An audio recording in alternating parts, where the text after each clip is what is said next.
How to create folders in Zoho Mail. I'm gonna guide you through the process on how to do it. Let's get started. First of all, on your phone, head over to your preferred web browser.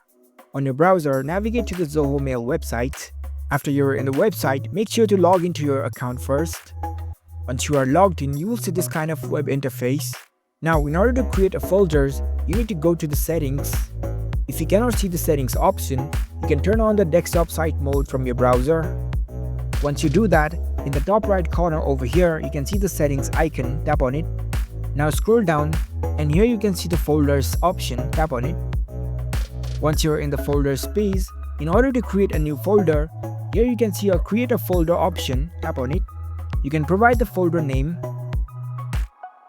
In this placed under section, if you tap on it, it will provide you options where you want to place this folder, whether in the inbox, in the sent section, newsletter, notification, so you can choose accordingly. Once you are done setting up the name for your folder, you can tap on the save button.